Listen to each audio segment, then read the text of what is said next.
ስሜ መርአዊ ይባላል። ማገለግለው በአዲስ አበባ ነው። አንድ አጥቢያ እመራለሁኝ።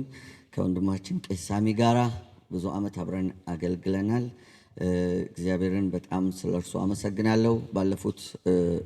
ባለፈው ዓመት በነበረው ከነቀምት በስተቀር ነቀምትም ፈርቶ ይመስለኛል፣ ያው ስሜ እንደምታዩት ነው። ግን እና መርጦ ነው የወሰደው እዛ እና ከነቀምት በስተቀር በጎንደርና በጅማ በነበረው አገልግሎት ላይ ነበርኩኝ። በጣም ግሩም ጊዜ እግዚአብሔር ሰጥቶን አይቻለሁ። በአዲስ አበባ ባለችው ደግሞ የክርስቶስ ቤተክርስቲያን ውስጥ ላለፉትን ምናልባት ከ20 ዓመት ያላነሰ ጊዜ ከእሱ ጋራ በአገልግሎት አጋጣሚ መገናኘት እድል ገጥሞኛል። እግዚአብሔርን በጣም አመሰግናለሁ። ብዙ ጊዜ እንደዚህ ማለት አልፈልግም፣ ግን ዛሬ ግን በጣም ለእናንተ ኮንፈርሜሽን እንዲሆን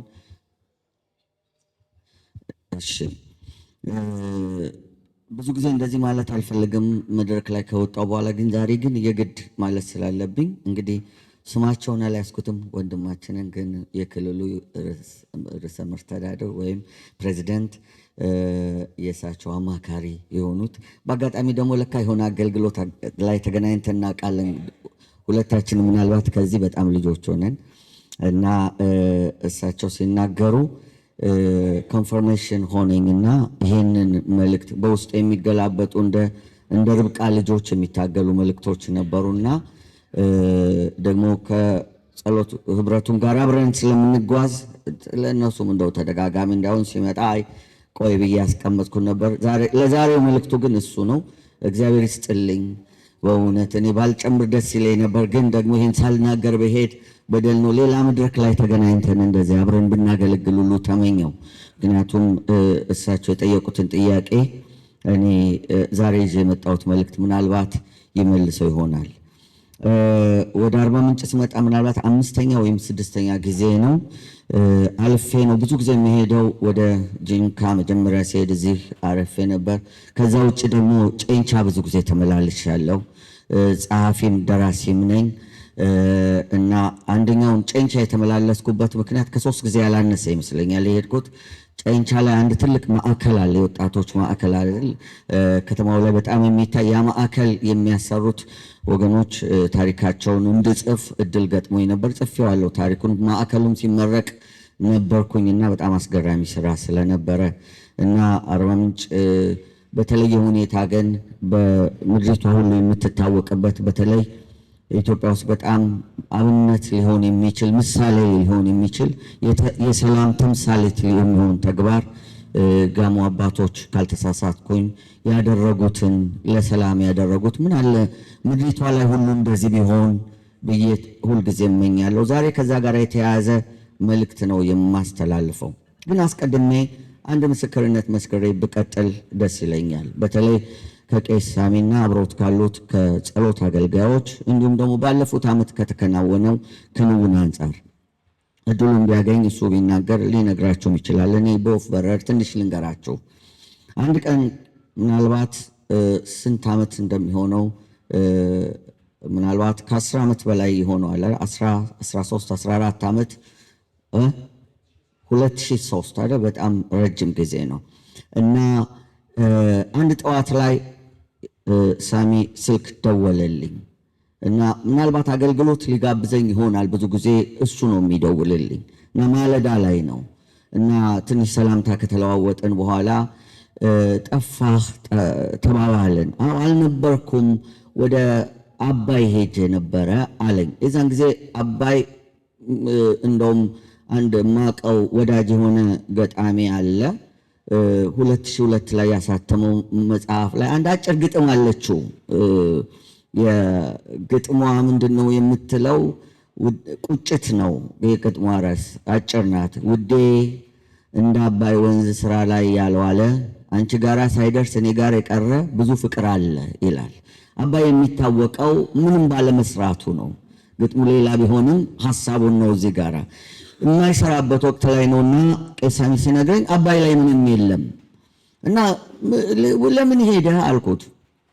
40 ቀን ከዛ በፊት ጾም ጸሎት ነበራቸውና እዛ ፕሮግራም ላይ እንዳገለገልኩ ይመስለኛል።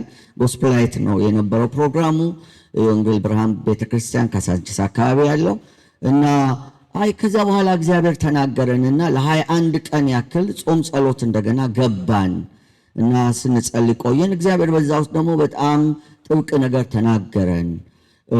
ይሄ ሃይላንድ የሚባለው በታሸገ ውሃ በ2 ሊትሩ አድርገን ጨው እዛ ላይ ጨምረን እንድንጸልይ ተናገረን። ከዛም ደግሞ ያንን ውሃ ወስደን በአባይ ወንዝ ውስጥ በጢስ አባይ ላይ እንድንደፋው እግዚአብሔር ተናግሮን ነበረ። የሚገርመው ነገር ጸሎቱን ስንጀምር በወቅቱ የውሃ ሀብትና ኢነርጂ ሚኒስትር የነበሩት የተከበሩ አለማየሁ ተገኑ እሳቸው ሰምተው ባለቤታቸውም ጸሎቱ ስለነበሩ እኔም መጸለይ እፈልጋለሁ ብለው በውሃው ላይ እንዲጸለይ ተደረገ። ጸለዩበት፣ እሳቸውን ቤት ወስደው እኛም ጸለይንበት።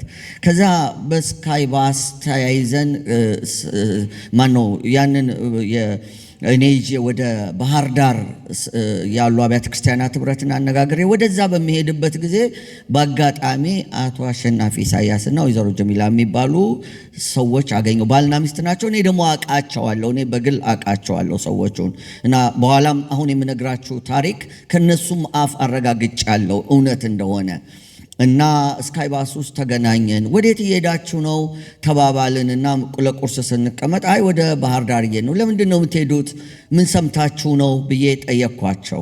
አይ እኛ አሜሪካን ሀገር ነበርን፣ እዛ ሀገር የሚጸልዩ ሰዎች ነበሩ። የሱዳን ሪፈረንደም ከመደረጉ ደቡብ ሱዳን ከመገንጠሏ በፊት ነው የታሪክ እና ይሄ ነገር ከመሆኑ በፊት አባይ እንደው በሚያልፍበት ሁሉ ለሰላምና ለብልጥግና እንዲሆን ሲጸልዩ የከረሙ ሰዎች ናቸው እና በዘይት ነበር የሚጸልዩት። እነርሱ መምጣት ስላልቻሉ ይሄ ዘይት አባይ ምንጭ ላይ እንዲደፋላቸው ፈልገው ነው ብለው ያንን ይዘን ነው ይሄን ነው አሉኝ። እኛም እኮ ይሄ እንደዚህ ነው ብለን ተነጋገርን። እንግዲህ ከአዲስ አበባ ቄስ ሳሚ እንደገና ከዛ ደግሞ እናቶ ጋሸናፊ እና ወይዘሮ ጀሚላ አባባ ጸጋይ የሚባሉ በጣም የታወቁ የኦርቶዶክስ ሰው ናቸው። በጣም ጌታን የሚወዱ ጮራ መጽሔት ያነበባቸው እንደሆነ የዛ ማህበረ በኩር አዘጋጅ ናቸው። እኛም ሰው እኔም አውቃቸዋለሁ። ተያይዘው ሄዱ። የባህር ዳር አብያተ ክርስቲያናት ህብረት ጋራ ሆኖ በአንድነት እንደጸለዩና በአጋጣሚ ደግሞ በጠቅላይ ሚኒስትር መለስ የተጀመረ የአባይ ኢኒሼቲቭ የናይል ኢኒሼቲቭ ስብሰባ ብዙ ጊዜ ባህር ዳር ላይ ይደረጋል። እንግዲህ ይህንን ለሚገባችሁ ሰዎች ነው፣ ባይገባችሁም ልሳን ቢሆን ችግር የለውም። ትርጉሙን በሌላ ጊዜ ታገኟታላችሁ። ግን አንዳንዶቻችሁ ስለሚገባችሁ ወደም እንድትይዙት ነው። ያ ኢኒሼቲቭ እዛ አካባቢ ብዙ ስብሰባ ይደረግ ነበር። በየዓመቱ የሚደረግ ስብሰባ ነበርና አጋጣሚ ሁለቱ ሰዎች ወይም ሁለቱ ቡድን እዛ ሲገናኙ የባህር ዳር ህብረት አብያተ ክርስቲያናት ሁሉ በሚሰበሰቡበት ጊዜ አሁንም የተከበረው አቶ አለማየሁ ተገኑ በዛ ተገኝተው ነበረ። እኔም መጸለይ እፈልጋለሁ አሉ። ተገኙ አብረው። ዛሬ ወንድማችን በመካከላችን ተገኝቶ በእንዲህ አይነት ሁኔታ እንዳካፈለ እግዚአብሔር ሰው አለው። እስቲ ጮኻችሁ እግዚአብሔር ሰው አለው በሉ። ልምልም ያደርግ በእውነት በቃ ዛሬ አንተ ብዬ ነው። አሁን ደግሞ አስተምሬ የለ እዚህ ቦታ ላይ አንተ እያልኩ እንዳልዘባርቅ እንደ ወንድም እና እሳቸው እዛ ተገኙ፣ አብረው ጸለዩ። ተወሰደና ውሃው ጢስ አባይ ውስጥ ተደፋ። አራቱ የአብያተ ክርስቲያናት ህብረት የባህር ዳር እነ ቄስ ሳሚያቲክ ብቻውን ሄደው ጋሸናፊና አብረውት ያሉት ሰዎች እንዲሁም ደግሞ አቶ አለማየሁ ተገኑ አብረው ያንን የጸለዩበት ባህር ዳር ላይ ተደፋ። ይሄን ታሪክ ነገር እንደዚህ አድርገን መጣን ነው ያለኝ። 15 ቀን ይቆያ አይመስለኝም ይሄ ታሪክ። ግብፅ ተናወጠች ድንገት። ያ ታሪር አደባባይ የሚባለው በመሐመድ ቦአዚዝ የሚባለው ቱኒዚያ ላይ የተነሳው የአረብ አብዮት የሚባለውን ታሪክ ታውቁ ከሆነ እሱ ወዲያ ወደ ግብፅ ደረሰ። ግብፅ ተናወጠች። እኔ ለቄስ ሳሚ ደወልኩለት። እኔ ደግሞ በሌላ ጊዜ እናንተ ምን ብሎኝ ነበረ? እንግዲህ ደፍተነዋል፣ እስካሁን ግብፅ ይደርሳል ብሎኛል። በስልካችን መጨረሻ የሚሆነውን በኋላ እናያለን ብሎኛል። እና እናንተ ምንድን ነው የደፋችሁት? አገሪቷ እኮ ተናወጠች አልኩት። እኛም ገርሞናል አለኝ። ያው ወዲያው ከነውጡ በኋላ የአባይ ፕሮጀክት መቼ እንደተጀመረ ታሪኩን ከፈለጋችሁ ታሪኩን እወቁት። በአጭር ጊዜ ውስጥ ነው ያ የሆነው። ቅድም ስለ አገር እግዚአብሔር ስለሚያደርገው ነገር አንዳንዴ አምቢሽየስ ወይም ደግሞ በጣም ተምኔታዊ ሆነን ምኞታዊ ሆነን የምንናገር አይደለንም። ጸሎት ኃይል አለው። ጸሎት ጉልበት አለው። ጸሎት የአገርን ታሪክ ይቀይራል። ጸሎት የምድርን ታሪክ ይቀይራል። እውነት ነው። እኔም ሰምቼዋለሁ። ቅድም ፕሬዚዳንት ትራምፕ ያሉትን ለኢራናውያን ያቀረቡትን ጥሪ ሰው ሊቀይር አይችልም። ሀያላን ሊቀይሩ አይችሉም። በፍጹም ሊቀይሩ አይችሉም። እግዚአብሔር ብቻ ይችላል። በአጋጣሚ ሆኖ አሁን ከቄስ ሳሚ ጋር 2 ጊዜ አባይን የማየት እድል ገጥሞኛል። አንዱን ግን እኔ የሌለውበት ነው ሄደው 3 ጊዜ ነው እዛ ቦታ ላይ የተገኘው ተደብቆ ተሄዶ ካልሆነ በስተቀር 2ቱን አብረን ሄድ ነው። አንዱን ግን እርሱ ራሱ ረስቶታል። ተያይዘው ከጸሎት ህብረቶች ጋር ሆነው እንደገና ይሄ በሆነ ቦታው ላይ ድረስ ተገኝተው ጸልየው ይሄን ረስቶታል ያልኩት ሰሞኑን ስናወራ አስታወሰን። የሆነውን ታሪክ ነው። ምንድነው የሆነው? እዛ ቦታ ላይ ሄደው ጸለዩ። ልክ ፕሮጀክቱ ከተጀመረ በኋላ ከዛ ከጸለዩ ጥቂት ጊዜ በኋላ እንደውም ከኢንጂነር ስመኘው ጋራ እጅ ለእጅ ተያይዘው ከጸሎት ህብረት ጋራ እንደዚህ እጅ ለእጅ ተያይዘው ነው የጸለዩት። እንደዛ ጸለዩት። ተመልሰው በመጡ በጥቂት ጊዜ ውስጥ ማን እንደሆነ በማይታወቅ ሁኔታ የግብፅ የአየር ኃይል ቤዝ ነበር እዛ ግድቡ አካባቢ፣ እስራኤል ናት የምትባለው፣ አወደሙት። እዛው ቅርብ የሆነ ታሪኩን ስታወቅ ግን የቀደመው ጸሎት ነው። እግዚአብሔር አስቀድሞ ሰራዊት፣ የጸሎት ሰራዊት ምናልባት 5-6 ሆናቸው እንደዚህ ብዙ ሰው አይደለም ሄደው ጸልየው። ከዛ በፊት ታሪክ አሁን እየተጻፈ ስለሆነ እኔም የዛ አርታኢ ስለሆንኩኝ በቅርብ ከናንተ ቀድሜ የማየት እድል ገጥሞኛል። መጽሐፉ ሲወጣ ሙሉን ታሪክ ታገኙታላችሁ። ከዛ በፊት የሆኑ ብዙ ታሪኮች አሉ። እግዚአብሔር ቀድሞ ተዋጋ። ይሄ ፕሮጀክት በሚገርም ሁኔታ ነው እየተከናወነ ያለው። የመጀመሪያ የሄድኩት አባይ ላይ አባይ ቦታውን የለቀቀበት ጊዜ ነው። አየሁት። በጣም ነው የሚገርመው። ተስፋ ነበረው፣ ግን በመካከል ላይ ዝም ተብሎ ግብጾች ራሱ ዝም ብለው እንደማይሳካም ራሱ ያሰቡ ይመስለኛል። አሁን ደግሞ ነገሩ መፍጠን መቸኮል ከጀመረ በኋላ ደግሞ እንደገናም የማየት እድል ገጥሞኛል። ታዝናላችሁ። የወዳደቁ ብረቶች ተነቅለው የማይሰሩ ብረቶች ተገጥመው በአይን ያየሁትን ነው የምነግራችሁ። ምስክር እሱም አለ። ሌሎችም ሰዎች ተነቃቅለው የተቀመጡ አሁን ተፈጽሞ ስናየው ነገሩ የጀመረው ከመንግስት ልብ አይደለም፣ ከኃይለ ሥላሴ ልብ አይደለም፣ ከደርግ ልብ አይደለም፣ ከኢህአዴግ ልብ አይደለም። ነገሩ ከእግዚአብሔር ዘንድ ነው። እግዚአብሔር ያለው ነገር ሁሉ ይሆናል። ስለዚህ እዚህ ቦታ ላይ የሚጸለይ ጸሎት ዝም ብሎ አየር ላይ የሚቀር አይደለም። የአገርን ታሪክ የሚቀይር ነው። የትውልድን ታሪክ የሚቀይር ነው። ስለዚህ ጸሎታችን እንደው ዝም ብሎ ከንቱ ሆኖ እንዳይሰማን። እንዲህ አሁን ስለ ሀገር ሲወራ ትልልቅ ነገሮች ሲነገሩ እግዚአብሔር እንደዚህ ያደርጋል ሲባል እንደው ዝም ብሎ ከንቱ ንግግር ወይም ደግሞ ዝሩ የሆነ እንደው ብትን ብሎ የሚቀር በአየሩ ላይ የሚቀር አድርገን እንዳናስበው። ይሄ የሚቀጥሉት 21 ቀናት እግዚአብሔር ሊያደርግ ላለው ነገር ልባችሁን ለማነሳሳት ሌሎችንም ጠርታችሁ እንድትመጡ በእርግጠኝነት የአርባ ምንጭ ከተማ ክርስቲያኖች እናንተ ብቻ አይደላችሁም። እኔ እውነት ነው የምላችሁ። አንዳንድ ጊዜ አገሪቷ ላይ የሆነ ነውጥ ሲመጣ እና የሆነ ነገር ጭልም ሲል ጌታ ሆይ እነዛን እናቶች እንኳን ታያለህ እለዋለሁ። ለዓመታት የሚማሉ ለዓመታት የሚጮሁ የእውነት ነው፣ በእግዚአብሔር ፊት ነው፣ አልዋሽም፣ እውነትን ነው የምናገረው። የእነሱንማ ጸሎት ትሰማለህ እላለሁ። ልክ እንደዚሁ እልፍ ሲል አይተናል። እልፍ ሲል እንደ ሀገር መቆም አልነበረብንም፣ እንደዚህ መሆን አልነበረብንም። እንደ እውነቱ ከሆነ በጦርነቱ ውስጥ ብናልፍ የእግዚአብሔርን ጥበቃ በብዙ አይተናል።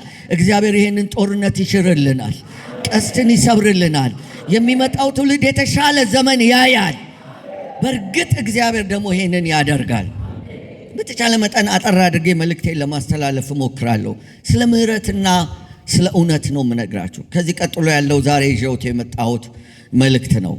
ከወንድሜ ጋራ ምን ያህል የልብ መያያዝና ደግሞ ንግግሩ አንድ የሆነ ኦፊሻል የሆነ ሰው ወይም ደግሞ ስርዓት ለመክፈት ብቻ ሳይሆን የእግዚአብሔር መልእክት ትንቢታዊ መልእክት እንደሆነ ለዚህ ለ21 ቀንም እንደ ምርኩዝና እንደ ስፕሪንግ ቦርድ መንደርደሪያ እንደሚሆን እንድታስተውሉም አደራላችኋለሁ። መዝሙር 117 ቁጥር 1 እና 2 ነው መነሻ የማደርገው። ስለ ምሕረትና እውነት ነው የምናገረው። አባሪ ርዕስ አለው፣ እሱን ወይም ተከታይ ርዕስ አለው፣ እሱን አብሬ እናገራለሁ። መዝሙር 117 ቁጥር 2 በእኔ እይታ አጭሯ መዝሙር በመዝሙረ ዳዊት ውስጥ እቺ ትመስለኛለች። ከሷ ቀጥሎ መዝሙር 133 አለ፣ ግን እቺ ትንሿ ናት። ደግሞ የሚገርመው ነገር መዝሙር 119 ወይም 118 ጎን መሆኗ ነው። በጣም ሰፊው ጎን መሆኗ ነው። ሃሌሉያ! አሕዛብ ሁላችሁ እግዚአብሔርን አመስግኑ፣ ወገኖችም ሁሉ ያመስግኑት። ምሕረቱ በእኛ ላይ ጸንታለችና የእግዚአብሔርም እውነት ለዘላለም ትኖራለች። ሃሌሉያ አሜን። ዘማሪው ጋብዛል። ዘማሪው የሚጋብዘው ምንድነው? ሃሌሉያ ያለና የነበረ የሚኖር እግዚአብሔር ይመስገን። እግዚአብሔርን አመስግኑት። ማን አይነት ወገኖች አመስግኑት? የእስራኤል ሰዎች፣ እነዛ ሕዝብ የተባላችሁት እናንተ አመስግኑት፣ ምሕረቱ በእኛ ላይ ስለጸናች። አሕዛብ ሁላችሁ አመስግኑት። ሕዝቦች የተባላችሁ በጅምላ የተጠራችሁ እናንተም አመስግኑት። ለምን? ምሕረቱ በእኛ ላይ ስለጸናች፣ ደግሞም የእግዚአብሔር እውነት ለዘላለም ስለምትኖር ይላል። እዚህ ላይ እንዳልኳችሁ በወፍ በረር በጣም በፍጥነት መልእክቴን ለማቅረብ ሞክራለሁ። ሁለት ነገሮች ነው አመስግኑት የሚለው። ሕዝቦችም አመስግኑት፣ ደግሞ ሕዝቤም አመስግኑት። በጥንት ዘመን እንደምታውቁት እስራኤል ብቻ ናት በእግዚአብሔር ዘንድ ሕዝቤ ተብላ የተጠራች። ሌላው ሁሉ ሕዝቦች ማለት አሕዛብ ማለት ሕዝቦች ማለት ነው። መምህራን እንደሚባለው ካህናት እንደሚባለው ሕዝብ አሕዛብ ይባላል። እንዲሁ ዝም ብላችሁ በመደዳ ያላችሁ ሁሉ አመስግኑት፣ ደግሞ ሕዝቤም አመስግኑት፣ ወገኖች የተባላችሁትም አመስግኑት። ለምን? ስለ ሁለት ነገር። አንደኛው ምክንያት ምሕረቱ በእኛ ላይ ስለጸናች፣ የእግዚአብሔር ምሕረት በእኛ ላይ ስለጸናች። ግን ደግሞ ለሌላም ነገር አመስግኑት፣ የእግዚአብሔር እውነት ለዘላለም ስለምትኖር። ምን ማለት ነው ይሄ? እውነትና ምሕረት ልዩነታቸውና አንድነታቸው ምንድን ነው? መጽሐፍ ቅዱስ ውስጥ ምሕረትና እውነት ሁሌም አብረው ወክ ሲያረጉ ታገኟቸዋለሁ። አብረው ሲያዘግሙ፣ አብረው ሲጓዙ ብዙ ጊዜ እናያቸዋለን። እኛም በዝማሬያችን በአንድ ቃል ተስማሙ፣ እውነትና ምሕረት መግባትም ተቻለ እግዚአብሔር ባለበት እንላለን። ምሕረትና እውነት አብረው የሚሄዱ ናቸው፣ አብረው ወክ የሚያረጉ ናቸው። ግን ምሕረትና እውነት አንድ አይነት አይደሉም።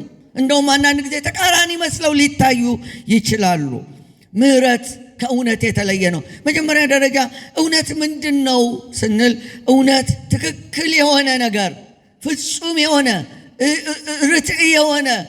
ርቱ የሆነ ምንም እጸት እንከን የሌለበት፣ ጉድፍ የሌለበት፣ ቀጥ ያለ ያልተወላገደ ማለት ነው።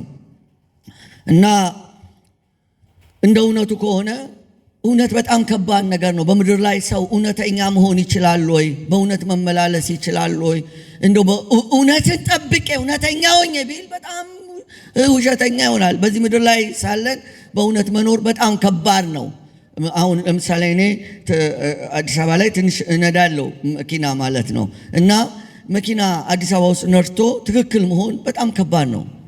ምክንያቱም የተማርነውና የትራፊክ ሕጉ የሚያዘውና እኛ አንግባባም። ለአምስት ሰው ነው ሲጀመር የምነዱት። ከጎን አለ፣ ከግራ ከቀኝ፣ ከኋላ ከፊት አለ፣ የራሳችሁ መኪና አለ። ብትዘገዩ የኋለኛው ትክክል እንዳልሆናችሁ አውቆ ወይም መስሎት ይጮህባቸዋል። ብትፈጥኑ የፊተኛው ወደ ልሂድ ብትሉ ይሄኛው ያኛው እና ብዙ ስድብ ነው የምትጠግቡት። እንደኔ ከሆናችሁ መስታወታችሁን ዘግታችሁ መሄድ ነው ያለባችሁ። ክላክስ አርገን ልኮ አልሰማንም። እኔ 90% ስድብ የሆነበት ሀገር ክላክስ ተደርጎ ለምን ዞር እላለሁ? ለስድብ ነዋ። መጀመሪያ ላይ እንዲህ እያልኩ እያየው ብዙ ስድብ ጠገብኩ። ትንሹ ወያላ ወጥቶ ወይም ተረዳት ወጥቶ ሙልጭ አድርገው ለምን ቁልፉን አስቀምጣ አትሄድም ይላችኋል። ስለዚህ ዘግቼስ ብሄድ ያ ማለት ትክክል አይደለም የኛው ይላችኋል። ቀኑን ሙሉ ስትሳሳቱ ውላችሁ ማታ ትገባላችሁ። እኔ አንድ ጊዜ እንደውም አንድ ትራፊክ አስረድቻለሁ። በሆነ መንገድ እንደዚህ ሄጄ ሌላ ጊዜ ሲሄደው የነበረ መንገድ ነውና አስቆመኝ። መንጃ ፍቃድ ምን አጠፋው? እንደዚህ ነው የመጣው። አዎ እንደዚህ ቆርኬ ነው እንደዚህ የመጣሁት አልኩት። አዎ እሱን እንደገና አስረዳው። ስንት ደቂቃ እንዳስረዳሁት። ከዛ ስንግባባ እንዴ ሁሌ እኮ የሚሄደው በዚህ ነው አልኩት። አጠገቤ አንድ ፓስተር ጭኝ የነበረ ወደቀ በሳቅ። ለሁል ጊዜውን ቅጣኝ እያልከው ነው ወይ? ሰውየው ግን ምን አደረገ? ማረኝና መንጃ ፍቃዱን መለሰልኝ። እኔ በ10 ዓመቴ ነው መንዳት ከጀመርኩ በኋላ መንጃ ፍቃድ ባወጣው በ10 ምናምን ዓመቴ መንዳት ከጀመርኩ ደግሞ ስትሬት መንዳት ከጀመርኩ በ10 ዓመቴ ነው ትራፊክ የቀጣኝ። ብዙ ጊዜ ግን ምህረት አድርጎልኝ እንጂ ሳልሳሳት ቀርቼ አይደለም። ልክ እንደዚሁ እኛ በምድር ላይ ስንኖር ብዙ ስህተት ይዘን ነው የምንጓዘው። እግዚአብሔር እንዴት እንደሚያይን ኢዮብ መጽሐፍ ምዕራፍ 5 ቁጥር 17 ላይ ሲናገር በውኑ በእግዚአብሔር ፊት ጻድቅ ወይም ትክክል ሊሆን ወይስ በፈጣሪ ፊት ሊነጻ ሰው ይችላልን ብሎ ይጠይቃል። ኢዮብ 5:17 ላይ እነሆ በባሪያዎቹ አይታመንም፣ መላእክቶቹን እንኳን ስንፍና ይከሳቸዋል። ይልቁኑ በጭቃ ቤት የሚኖሩ መሰረታቸው በትቢያ ውስጥ የሆነ ከብል ይልቅ የሚጨፈለቁ እንዴት ይሆኑ? በጠዋትና በማታ መካከል ይሰባበራሉ፣ ማንም ሳያስብ ለዘላለም ይጠፋሉ ይላል። ምዕራፍ 15 ቁጥር 14 እና 16 ላይ እዛው ኢዮብ ላይ ደግሞ ንጹሕ ይሆን ዘንድ ሰው ምንድን ነው? ጻድቅስ ይሆን ዘንድ ከሴት የተወለደ ምንድን ነው ይልና ቁጥር 15 ላይ እነሆ በቅዱሳኑስ እንኳ አይታመንም፣ ሰማያት እንኳን በፊቱ ንጹሕ አይደሉም ይላል።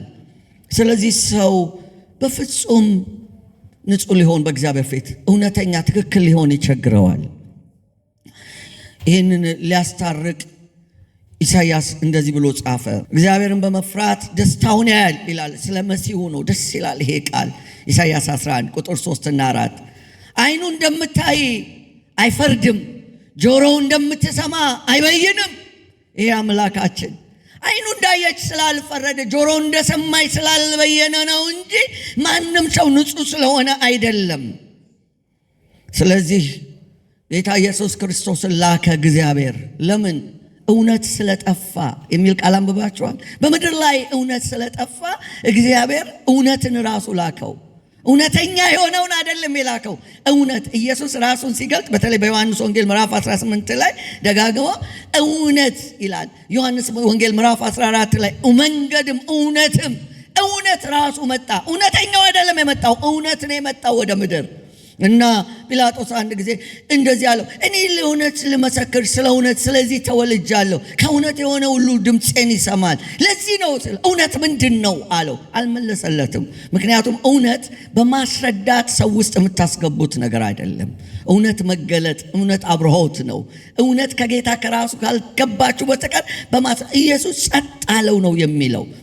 የሮሜ ጸሐፊ ጳውሎስ ደግሞ በምዕራፍ 3 ላይ እንደሚነግረን ጻድቅ የለም፣ ትክክለኛ የሆነ የለም፣ ሁሉም ተወላግዷል፣ ሁሉም ኃጢአተኛ ነው፣ ሁሉም ክፋትን ሰርተዋል፣ ልዩነት የለም፣ ሁሉም የእግዚአብሔር ክብር ጎሏቸዋል እና በኢየሱስ ክርስቶስ በኩል እንዲያው በጸጋው ይጸድቃሉ ይላል። በእሱ ትክክለኝነት እኛ ትክክል እንድንሆን ይህ ከእግዚአብሔር ዘንድ ተበየነልን። ክብር ለስሙ ይሁንልን። እንግዲህ ኢየሱስ ከሰጣቸው ምሳሌዎች መካከል አንዱ በትምህርት ውስጥ አንዲት ሴት አንድ ቀን አመነዘረች ብለው ይዘዋት መጡ። ፍርደ ገምድል፣ የወንዶች ዓለም፣ ያ ክፉ ወንድየው የለም፣ ምናልባት የሉም፣ ብዙዎች ሊሆኑ ይችላል። ይዘዋት መጡና ስታመነዝር አግኝተን አሉት። ኢየሱስም ተመለከተና ሁሉንም አየና እንዲወገር በሮማውያንና በአይሁዳውያን ሕግ መካከል ሕጎች ሁልጊዜም ሕጸጽ አላቸው፣ እንከን አላቸው፣ ጉድለት አላቸው፣ የራሳቸው የሆነ ስንጥቅ አላቸው።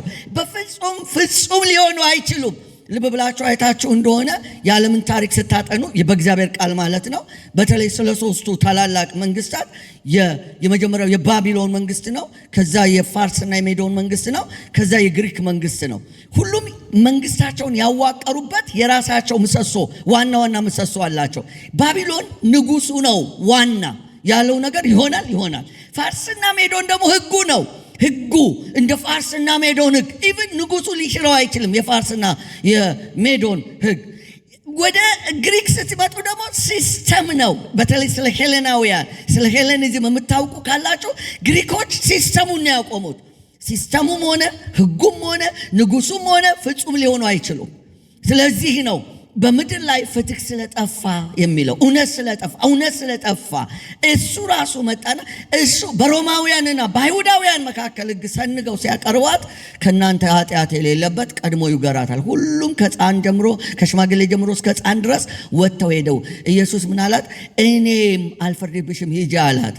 ሴቲቱ በመሃል ቆማ ነበር። ከዛ ቁጥር 12 ላይ ዮሐንስ 8 ማለት ነው። ኢየሱስ ቀጠለና እኔ አለ እሱም እንደዚህ አለ፣ እኔ የዓለም ብርሃን ነኝ፣ የሚከተለኝም የህይወት ብርሃን ይሆንለታል እንጂ በጨለማ አይመላለስም አለ። ኢየሱስ ብርሃን እውነት ነው፣ ጨለማም የለበትም። ከሱ በስተቀደመ ፈጽሞ ብርሃን የለም። ከእውነት ውጭ ብርሃን የለም። በደንብ እዚህ ጋር ተከተሉ፣ ለሚቀጥለው ለምናገረው ነገር መሰረት ስለሚሆን። እንኪያስ ታዲያ ምህረት ምንድን ነው ስትሉ እውነት እንደዚህ ከሆነ ሰውም እውነተኛ ሊሆን ስለማይችል በምድር ላይ እንደ ልባችን እንዋሽ ማለት አይደለም። እንደ ልባችን እናጭበርብር ማለት አይደለም። የክርስቶስ የራሳችን ሕይወትና ልክ አለን። ግን በእግዚአብሔር ሲለካ ማንም ፍጹም እና እውነተኛ ሊሆን የሚችል የለም። ስለዚህ ምን አደረገ? እግዚአብሔር ምሕረቱን ላከልን። በዕብራውያን መጽሐፍ ምዕራፍ 4 ቁጥር 16 ላይ እንግዲህ ምሕረትን እንድንቀበል በሚያስፈልገንም ጊዜ የሚረዳንን ጸጋ እንድናገኝ ወደ ጸጋው ዙፋን በእምነት እንቅረብ ይላል። ይሄ ጸጋ የጸጋው ዙፋን የሚለው ምሕረትን የምንቀበልበት የእግዚአብሔር ዙፋን ነው። ክብር ለስሙ ይሁንልን። ምሕረት በፊቱ እውነተኛ እንኳን ባንሆን በፊቱ ዕለት ዕለት ምሕረትን የምንቀበልበት የጸጋው ዙፋን አለ። ምሕረት ይቅርታ ነው። ምሕረት ጸጋ ነው። ምሕረት የማይገባንን ነገር መቀበል ነው። ምሕረት ደግነት ነው፣ ቸርነት ነው፣ ደግሞም ርኅራኄ ነው። በደንብ ስለ ምሕረት እንዲገባን ከፈለጋችሁ በሉቃስ ወንጌል ላይ ያለ የደጉ ሳምራዊን ታሪክ ሄዳችሁ እዩት። ያ መንገድ ላይ ስለወደቀው ሰው ኢየሱስ ተናገረ እና ዋና የሚጠበቅባቸው ሰዎች ማለትም ሌዋዊውና ካህኑ ገለል ብለው አለፉ። አንድ የማይጠበቅበት ምንም ነገር የማይጠበቅበት ሰው ግን አህያው ላይ አስቀመጠው። ከዛ በኋላ ጭኖት ሄደ። ገስታውስ አስገባው። የዛን ጊዜ ገስታውስ ነበር በነገራችን ላይ እንግዶች ማረፊያ። አስገባው። ከዛ አከመው። ልዩነቱ ግን የትየለሌ ነው። ከዛ አስገባው። ከዛ አጽናናው። ከዛ በኋላ እኔ ይህንን ብር ሰጠውና ሌላ የከሰርከው ደግሞ የምታወጣው ካለ ስመጣ እጨምርልሃለሁ አለው። ከዛ ከነዚህ ሶስቱ ባልንጀራ የሆነው ማን ነው አለው። የመለሰለት ሰውየው ምንድነው? ምሕረት ያረገለት አለ። ምሕረት ያረገለት ይሄ ሰውዬ ምን ዕዳ ስላለበት? ምንም ዕዳ የለበትም፣ ምንም አይገባውም። በቃ ምሕረት እንደዚህ ነው ለኛ የደረሰው። የሚገባን ስለሆነ ሳይሆን የማይገባን ነገር መቀበል ነው። እንግዲህስ ምሕረቱ በእኛ ላይ ከጸናች እኛስ እንዴት ነን? እኛስ እንደው ክሌም የምናደርገው ይገባኛል የምንለው ነገር አለን ወይ? ስለ ምሕረት ስናስብ በእውነተኝነቴ ይሄ ይገባኛል የምንለው ነገር አለን ወይ? ቻይናዎች ሲመክሩ እንደዚህ ይላል፣ ልጅህን በቀን አንዴ ቢያንስ ቅጣው። በደንብ ስሙኝ። ልጅህን በቀን አንድ ጊዜ ቢያንስ ቅጣው። ሀሳባችሁ ወደዚሁ ስለሚጠቅማቸው የምክር አንተ ያረገውን ባታቅም እሱ ያረገውን ያውቃል ይላሉ። ለልጆች አባቶች በጣም ጥሩ ነው። ልጅህን በቀን አንድ ጊዜ ቅጣው። አንተ ያረገውን ባታቅም እሱ ያረገውን ያውቃል። እግዚአብሔር እኛ ያረግነውን ሁሉ ያውቃል። ኢቭን እኛ ባናቅ አይደለም አጠገባችን ያሉ ሰዎች። ስለዚህ ስለ ምሕረት ስናስብ ምሕረት አሁን እኛ በእውነት ይገባናል የምንለው እውነትን ይዘን ነው ወይ የምንጠይቀው? አሁን የምነግራችሁ ምሳሌ ለመልእክቴ ዋነኛ ርዕሰ ጉዳይ ነው። ምሕረትና እውነት ነው የምነግራችሁ ብያለሁ አይደል? ቀጥሎ እኔ መጽሐፍ ጸሐፊ ነኝ ብያችኋለሁ። ከስር ሁልጊዜ ትልቅ ርዕስ ይኖረኝና ከስር አባሪ ርዕስ ወይም ተደራቢ ርዕስ አለ። ለምሳሌ አንደኛው መጽሐፌ ቱምቢ የሚል ሲሆን ከስሩ መለኪያውን የማያውቅ ልኩን አያውቅም ይላል ከስር አለው። ልክ እንደዛ ውሰዱት።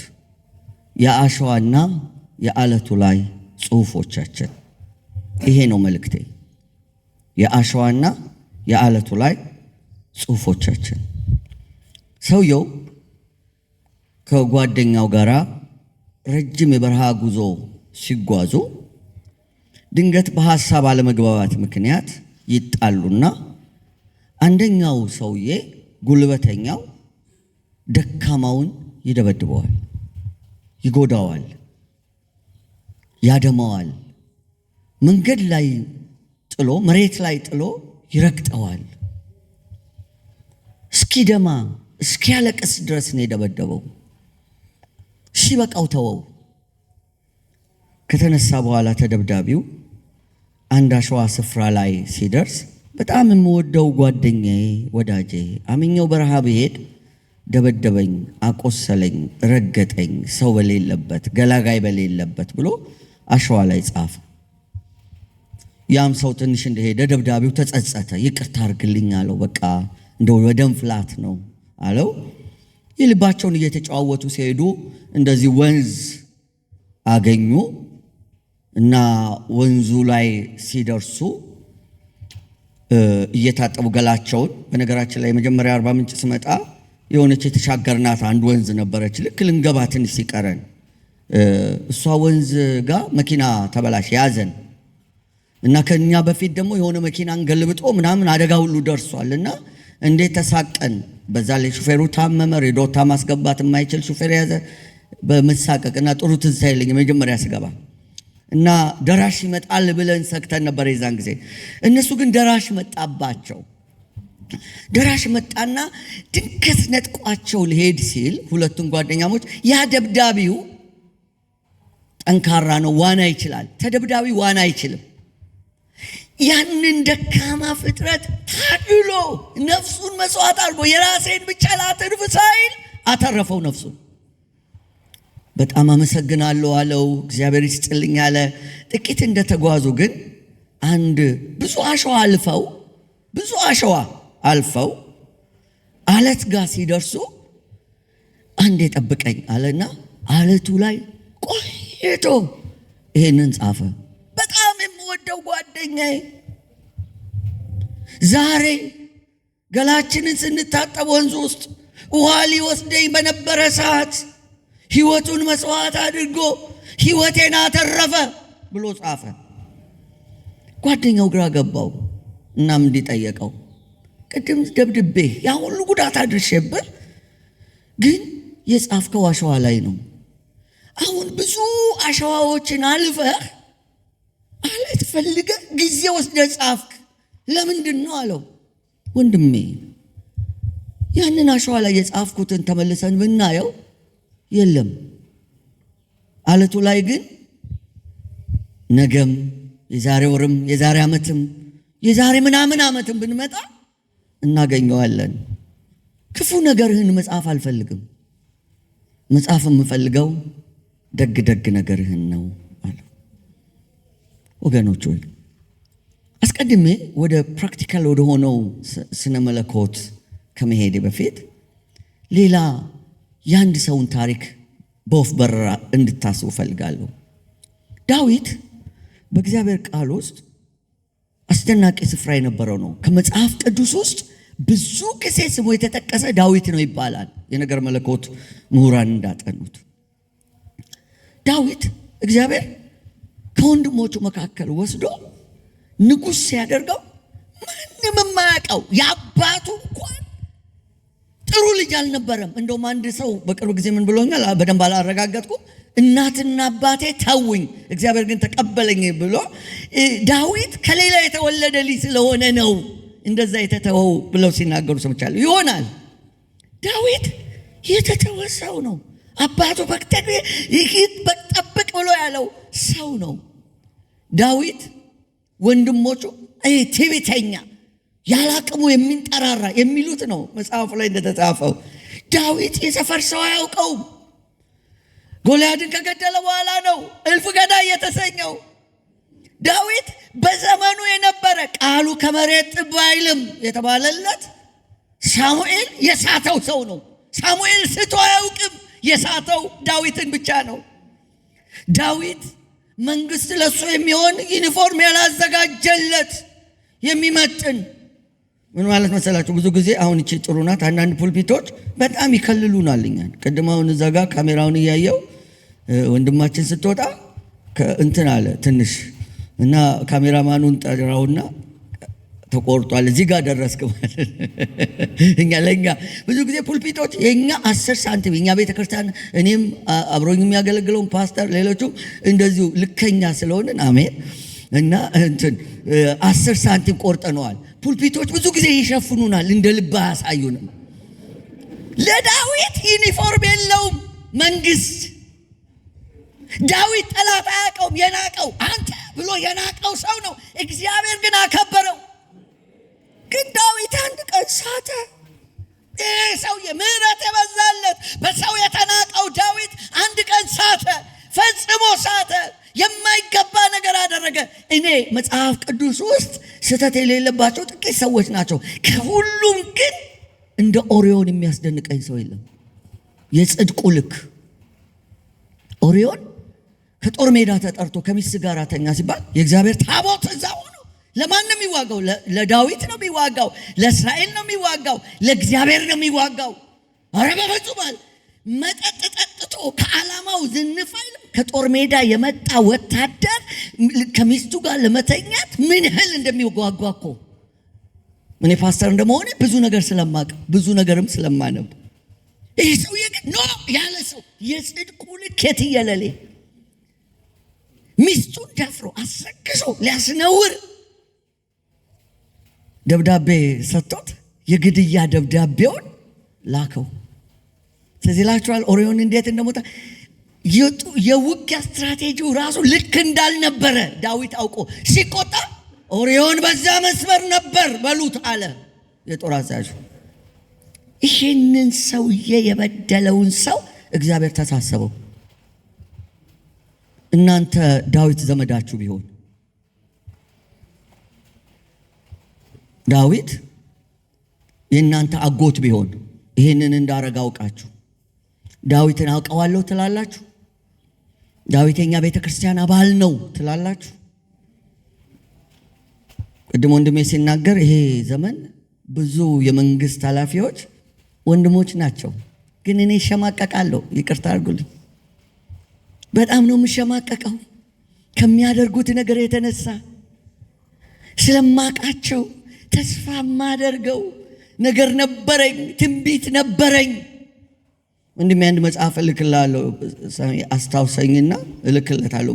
ጥናት 29 ቱንቢ ላይ ልቤ ገና በ2006 2007 የጻፍኩት አለ የክርስቲያኖች ቦታውን ቢይዙት እንዲሆናል ብዬ በሰሞኑን እያነበብኩት ነበር። ተቃራኒ ሲሆን እንኳን አንዳንድ ጊዜ የዛን ያክል ደግሞ ሐቀኛ በጽድቅ የሚኖሩ እግዚአብሔርን የሚፈሩ ሰዎች አውቀዋለሁ ለማለት የማታፍሩባቸው መጽሐፍ እንደዚህ ይላል። የማያሳፍር ይላል ሰራተኛ። በሌላኛው ትርጉም ላይ የማያፍር እግዚአብሔር እንደዚህ ያርጋችሁ። ይሄን ግን አሁን ከምናገረው ጋራ በጣም ይቃረናል የሰው ሐሳብ ስለሆነ።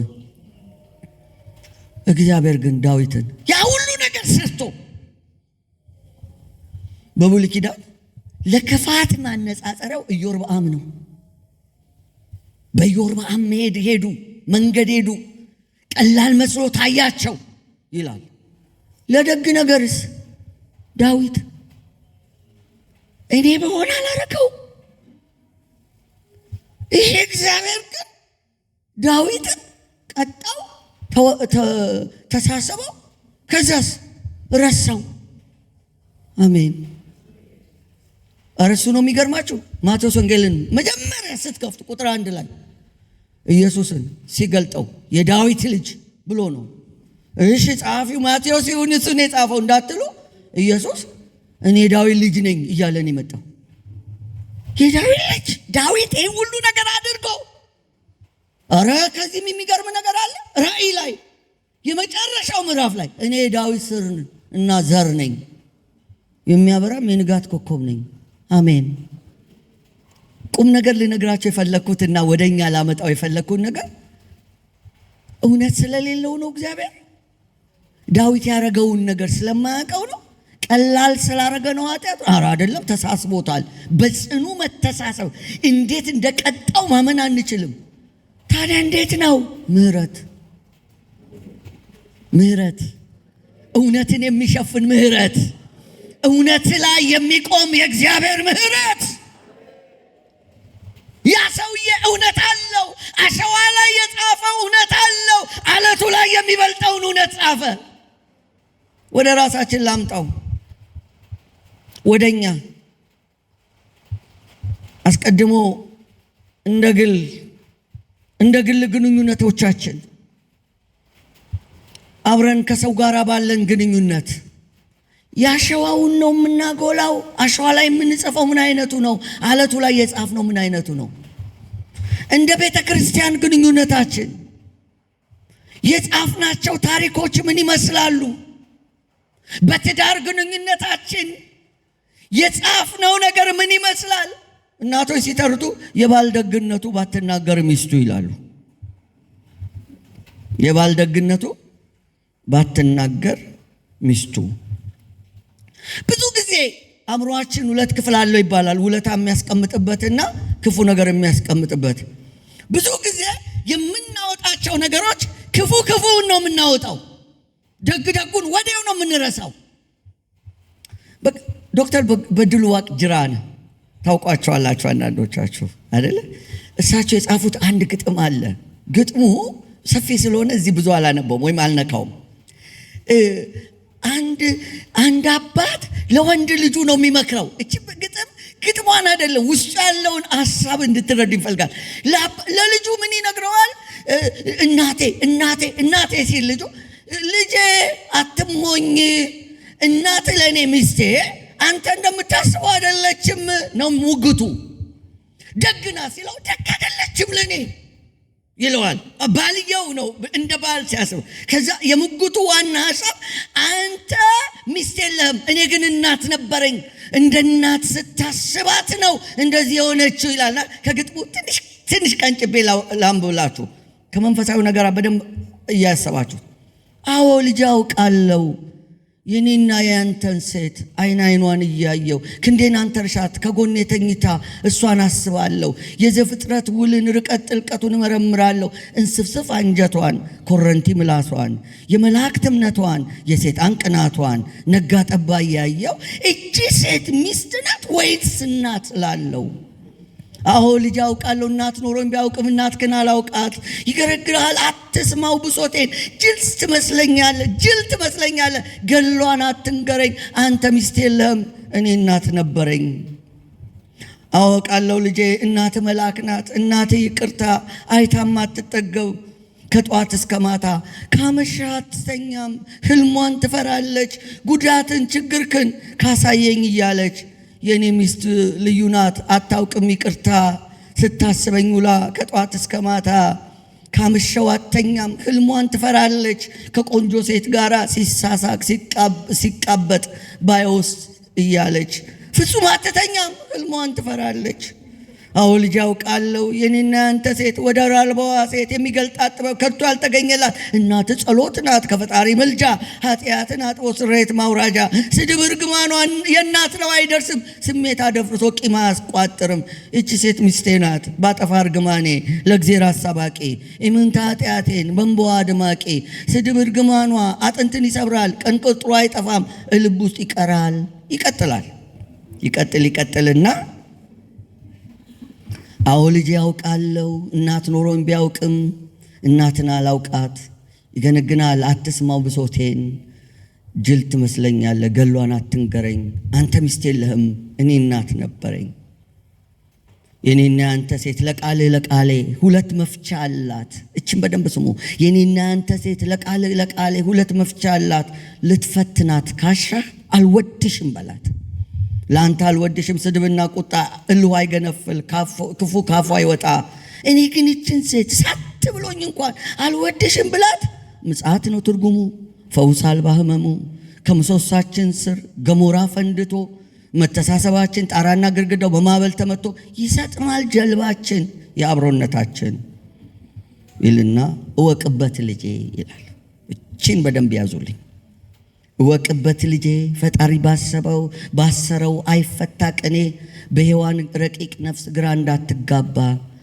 ሚስትህ እናትህ ትሁን እናትህን አግባ። ሚስትህ ስትከፋብህ እናትህን አስብ። ሕጸጿን ተውና ደግነቷን ሰብስብ ይላል። ይሄ ነው የግጥሙ ቁልፍ ሐሳብ። ምን ማለት ነው? እናትህን ስታያት ወደፊት እሷን አይነት ሚስት አትጠብቅ። ግን ሚስትን ስታገባ እቺ ሴት እናት ስትሆን እንዴት እንደሆነች ያት። ላንተ ሚስት እንደው ክፉ መስላ ብትታይ ለልጇ ምን እንደሆነች ያት። አሸዋ ላይና አለት ላይ የምትጽፈው ለየው። ወደ መጨረሻውና ወሳኝ ሐሳብ የመልእክቴ አንኳር አሁን ልግባ። እንደ ሀገር እናስብ እስቲ። ከዚህ ሁሉ ጦርነት በእኔና በእናንተ በአብዛኞቻችን ዕድሜ ጦርነት ያልተለየን ምክንያቱ ምንድን ነው? ለምንድን ነው በጦርነት ውስጥ የምንሆነው? ለምንድን ነው የ300 የ200 ዓመት ታሪክ እያጣቀስን ዛሬ ላይ የምንፋጀው? ለምንድን ነው የምንገዳደለው? ዛሬ አድዋ ነው አይደል? ጥሩ ቀን ነው ለማስታወሴን መልእክት። አድዋ እኮ እኔና እናንተ እንደምንተርከው አይደለም። ኢትዮጵያውያን ሆ ብለው ሄደው በአንድ ቀን ብዙ መስዋዕትነት ከፍለው አገር አጽንተውልን አቆሙሉ። አድዋ የአንድነታችን የአብሮነታችን ተምሳሌት ብቻ ሆኖ ቢያልፍ ምን አለ? እንደ ሀገር ልንጸና የምንችለው የአሸዋና የአለት ጽሑፎቻችንን የለየን እንደሆነ ነው። በኢትዮጵያ ታሪክ ውስጥ ማንም የማይክደው ብዙ ነገር ወደ ኢትዮጵያ የገባው በአፄ ምኒልክ ዘመን ነው። እዚህ ለመናገር ድፍረት ስላገኘው ጌታ ይመስገን። አንዳንድ ቦታ ከባድ ነው። ስልክ፣ መብራት፣ ውሃ ምናምን አፄ ምኒልክ ፍጹም ነበሩ አልነበሩ? ጎንደር የሄድን ቀን ነው ይሄንን መልእክት እግዚአብሔር ያሳየኝ። ጎንደር ከዛ በፊት በሄድኩበት ጊዜ አንድ ነገር ታዝቤያለሁ። እኔ የአፄ ቴዎድሮስን ታሪክ ከአቤ ጉበኛ፣ ብርሃኑ ዘሪሁን መጽሐፎች የታንጉት ሚስጥር፣ አንድ ለእናቱ ምናምን ከሚሉት መጽሐፍ እስከ እርካብና መንበር ድረስ አንብቤያለሁ። እርካብና መንበር የማን እንደሆነ አጠይቁኝ፣ ስላልተጻፈ ማለት ነው። አንብቤያለሁ። እዛ ላይ አፄ ቴዎድሮስ አሉ። አፄ ቴዎድሮስ በጣም ጨካኝ ሰው ናቸው። በተለይ ተዋቡ ከሞቱ በኋላ ሚስታቸው ከሞቱ በኋላ በጣም ጨካኝ ሆነው ነበር። ለተዋቡ በጣም ልዩ ክብር ነበራቸው፣ ስሜት ነበራቸው። ቁጣቸውን የሚያወርዱት ሚስታቸው ነበር። እሳቸው ከሞቱ በኋላ ኃይለኛ ሆነዋል። እንደውም አንድ ጊዜ ገብርዬ የሚባለው የጦር አዛዣቸው ተዋቡ ሲናገሯቸው ቤት ውስጥ ሰምቶ ተቆጥቶ ውጪ ሲጠብቅ እንዴት እንደዚህ ይናገር ምናምን ሲል ተው ገብርዬ፣ እሷ አንተ የምታውቀኝ ታጥቄ እሷ የምታውቀኝ አውልቄ ተዋት፣ ሚስቴ ናት። እቻውን ዶክተር በድሎ ያላት አይነት አይደለችም። እሷ ለየት ያለች ናት። እሷ ከሞት ኃይለኛ ሆነዋል። ጎንደር ስትሄዱ ግን የሚጠብቃችሁ መጀመሪያ የአፄ ቴዎድሮስ አውሮፕላን ማረፊያ። ጎንደር ውስጥ አፄ ቴዎድሮስ ጎንደሬዎችን አልጨፈጨፉ፣ በጣም ጨፍጭፈዋል። ፒያሳ ስትሄዱ የምታዩ ትልቁ ሐውልት የአፄ ቴዎድሮስ ሐውልት ነው። ሕፃን ልጆች ሲጣሉ አንድ ቀን አይቻሉ እኔ የመይሳው ልጅ ይላሉ። የመይሳው ልጅ ማለት የአፄ ቴዎድሮስ ሌላው ስማቸው፣ መጠሪያቸው፣ መታወቂያቸው ወይም ኒክስማቸው ነው።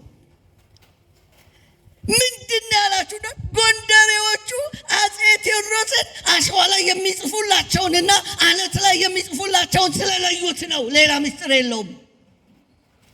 ከነገስታት ጀርባ ሁሉም ፍጹም የለም፣ ደግሞም ሁሉም ስህተት ብቻ አልነበረም። መለየትን ያለብን የሚጠቅመን ለአብሮነታችን ለቀጣዩ ትውልድ የምናስተላልፈው ታሪኩ ይሄ ነው። አጋጣሚ ሆኖ አንዳንድ የአውሮፓ ሀገሮችን ለማየት ያለው የናዚዎችን የጀርመኖችን ጀርመን ፍራንክፈርት ላይ አይቻለሁ። ናዚዎች ያደረጉትን ነገር የሰሩትን ስራ በግልጽ ጽፈው። አይሁዶችና ጀርመኖች ግን እንደ ድሮ አይደሉም። አሜሪካን ብታዩ ወደ 500 እስከ 1 ሚሊዮን ሰው ያለቀበት የደቡብና የሰሜን ጦርነት ተደርጓል። አሸዋ ላይ ነው የጻፉት ለአብሮነት ስለማይጠቅም። ደቡብ አፍሪካ ቄስ ደዝሞንድ ቱቱና ማንዴላ ያረጉት ምንድን ነው?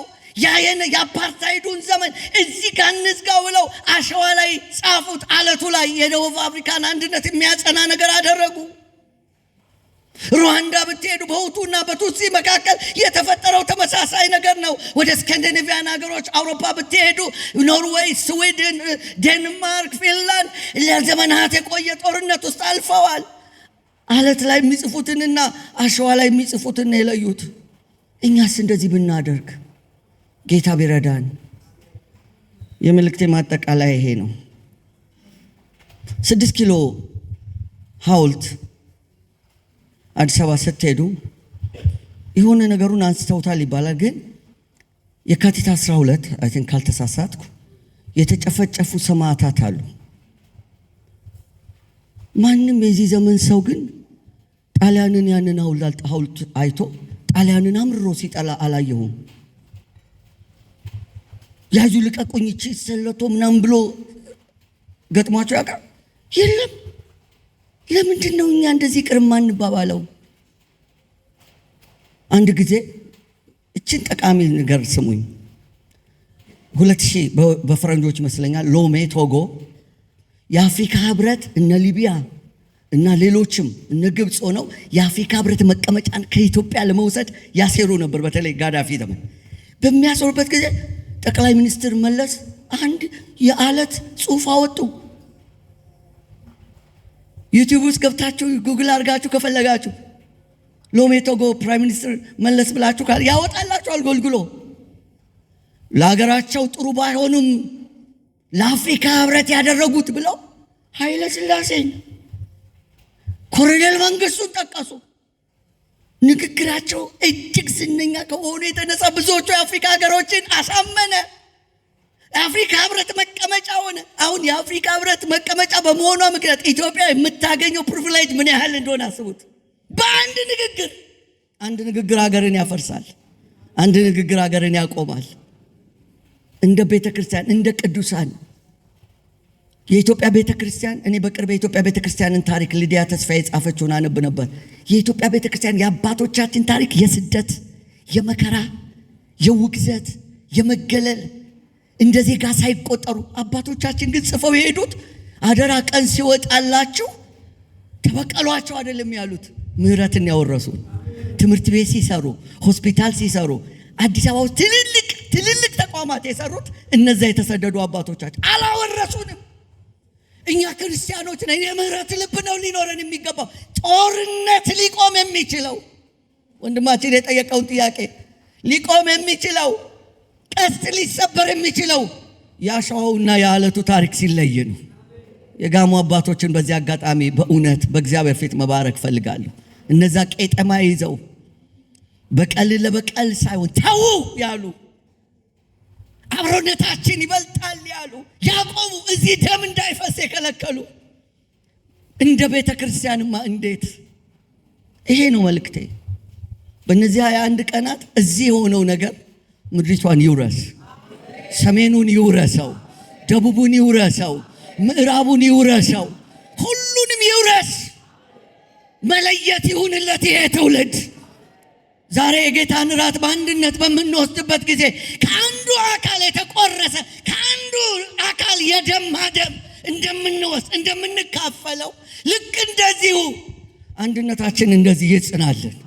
ጌታ በነገር ሁሉ ማስተዋልን ይስጠን። አሜን።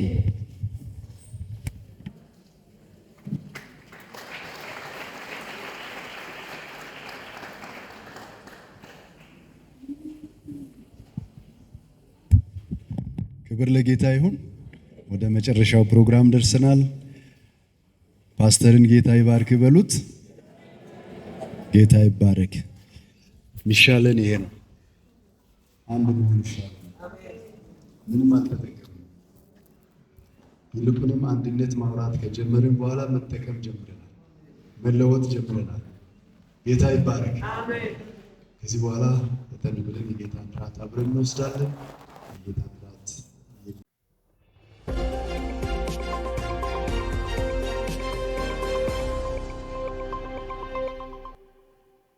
ዜና ምልጃ በአርባ ምንጭ የ21 ቀን ጾምና ጸሎት በደመቀ ስነ ስርዓት ተጀመረ።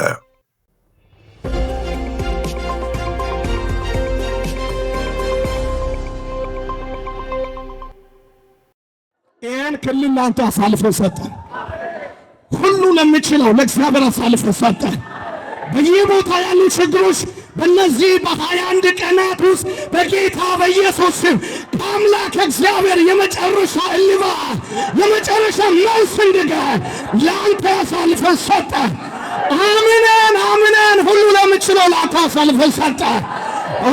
ለአንተ አሳልፈ ሰጠ።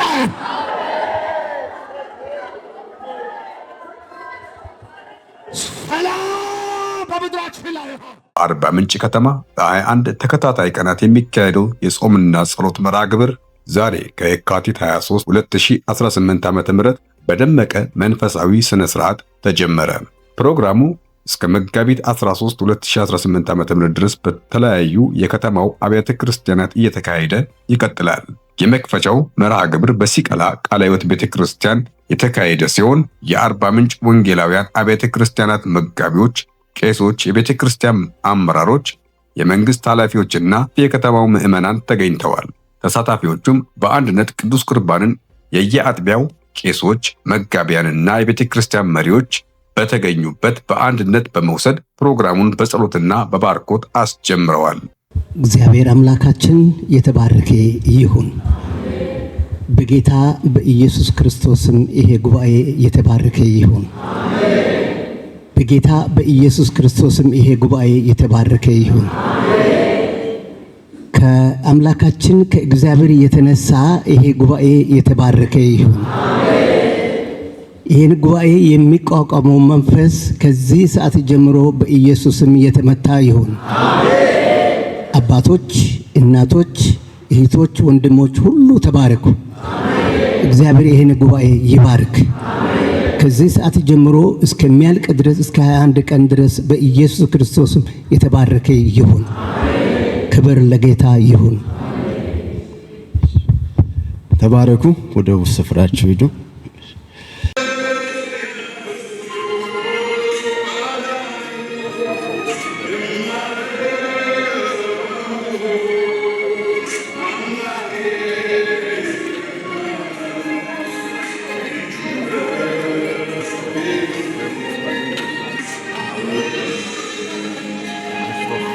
አሁን ሥጋውና ደሙን የተቀበላችሁ ጌታችን ኢየሱስ ክርስቶስ ለዘላለም ሕይወት ይጠብቃችሁ።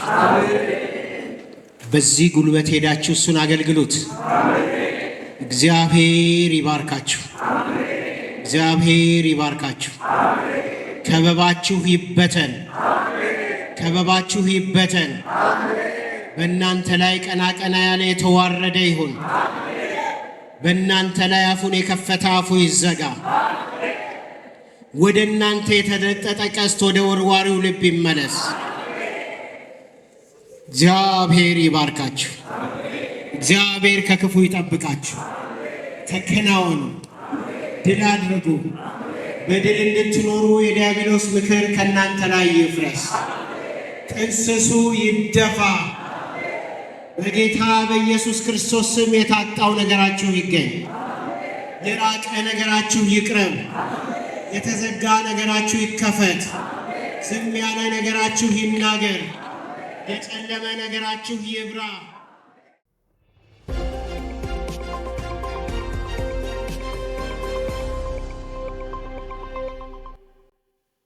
በዕለቱም ፓስተር መራዊ የእግዚአብሔርን ቃል ያስተላለፉ ሲሆን በመልእክታቸውም መልካሙን የወገናችንን ሥራ በዓለት ላይ መጥፎን ደግሞ በአሸዋ ላይ በመጻፍ ለትውልዱ የምህረትን መንገድ እንዲማር በማድረግ እርቅና ሰላም የመንፈሳዊ አንድነትን እንድንጠብቅ በማለት አስተላልፈዋል። አንዱ ንግግር ሀገርን ያቆማል። እንደ ቤተ ክርስቲያን እንደ ቅዱሳን የኢትዮጵያ ቤተ ክርስቲያን እኔ በቅርብ የኢትዮጵያ ቤተ ክርስቲያንን ታሪክ ልዲያ ተስፋ የጻፈችውን አነብ ነበር።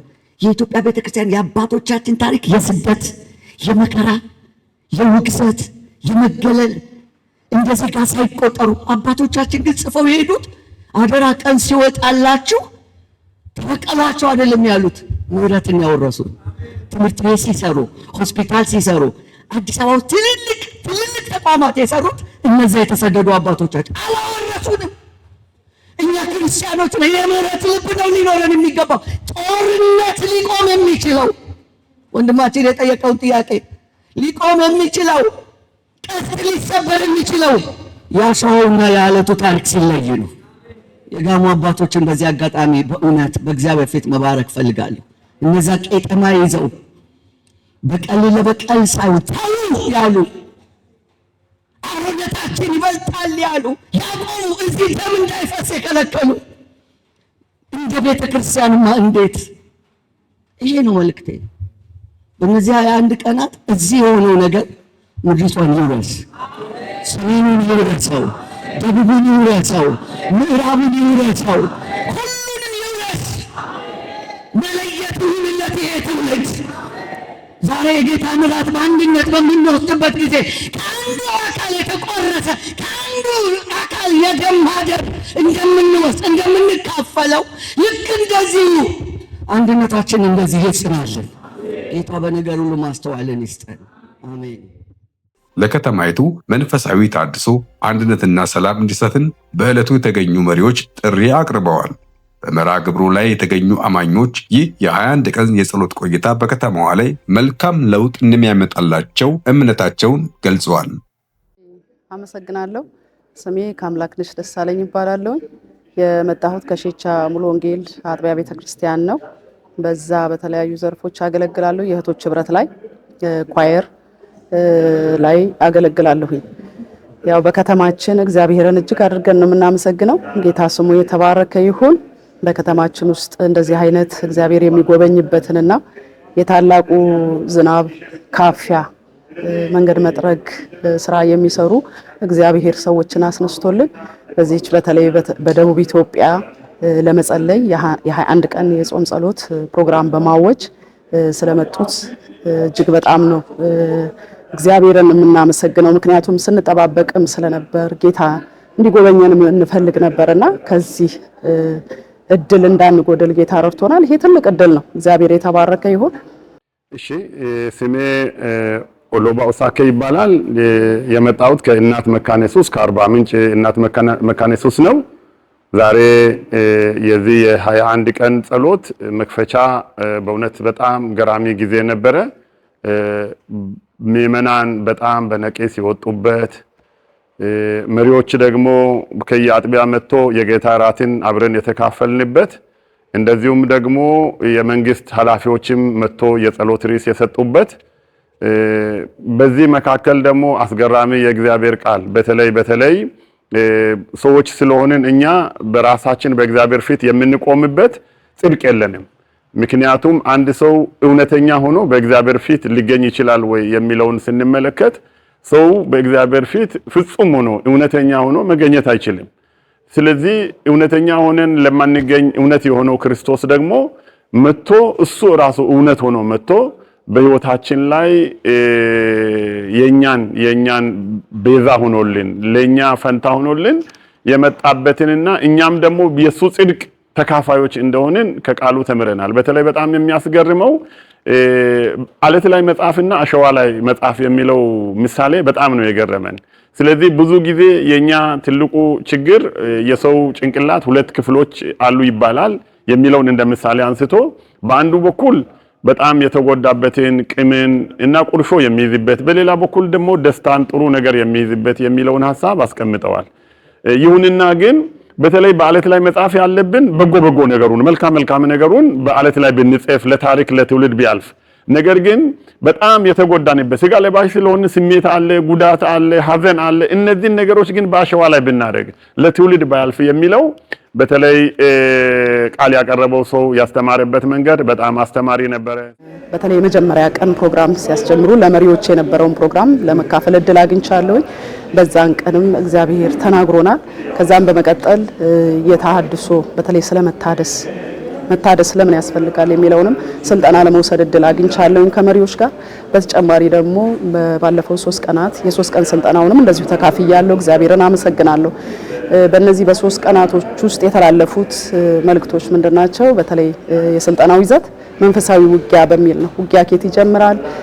ስለምንድን ነው የምንዋጋው? ለምንድን ነው የምንዋጋው?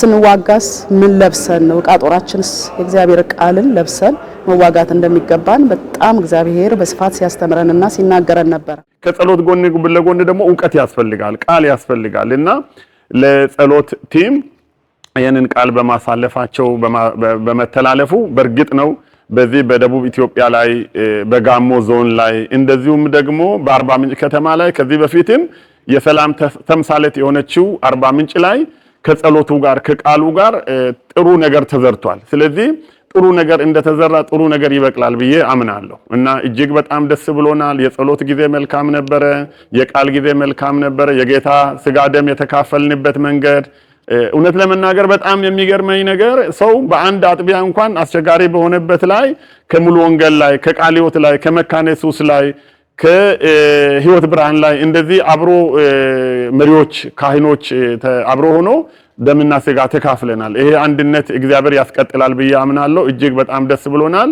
እግዚአብሔር አምላክ ኢትዮጵያን ይባርክ። ደቡብ ኢትዮጵያ የተባረከ ይሁን። ስለዚህ ከዚህ ፕሮግራም ላይ የምጠብቀው በ21 ቀን ጸሎትና ጾም እግዚአብሔር የዚችን ምድር ታሪክ ይቀይራል። እግዚአብሔር ፈጽሞ ሰላም ያደርጋል። ምርኳችንንም ይመልሳል።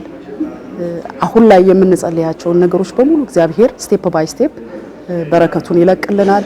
ይህንን ያዘጋጁ የማላጂያን ፕሮግራም አዘጋጆች ባለራዕይና እንዲሁም ለዚህ ፕሮግራም ተልከውልን የመጡ 15 ሰዎች አሉ። ኔክስት 15 የሚቀጥለው 15 እንግዲህ በ3 ሳምንታት ቀናት የሚመጡና የሚቃትቱ የሚያገለግሉ አገልጋዮች ብዙ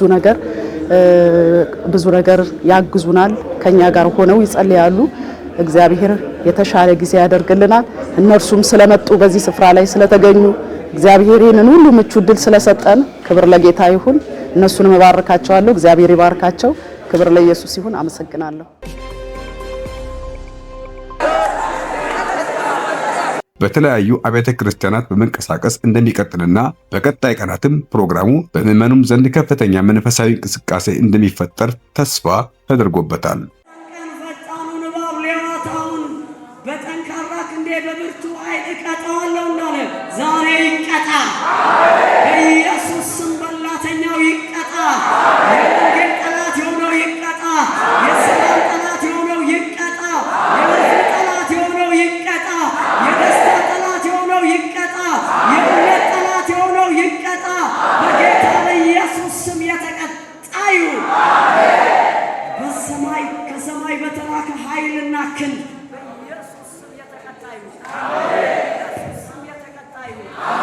ኢየሱስ ስም የተቀጣ ይሁን። ኃይል አይኑረው፣ ብቃት አይኑረው። ከዚህ በኋላ የሚበርዘው አይኑር። የሚዋስ እጅ አይኑረው። የሚዋስ አይኑሮ አይኑረው። የሚዋስ አካል አይኑረው። ክፋትን ሊሰራ፣ አመፅን ሊሰራ፣ ግድያን ሊያደርግ፣ አመፅን ሊያስቀጥል በጌታ በኢየሱስ ስም ደቡብ ኢትዮጵያ አትመቸው። በደቡብ ኢትዮጵያ ያለ ሕዝብ አይመቸው። ወጣቱ አይመቸው። አማኙ አይመቸው። አማኙ አይመቸው። በኢየሱስ ስም አይመቸው። በኪሳራ ይመታ፣ በውርደት ይመታ፣ በቅጣት ይመታ። ኃይለ ቢስ ይሁን፣ አቅመ ቢስ በኢየሱስ ስም ይሁን፣ ጉልበተ ቢስ በኢየሱስ ስም ይሁን። በጌታ በኢየሱስ ስም የተቀጣ ይሁን።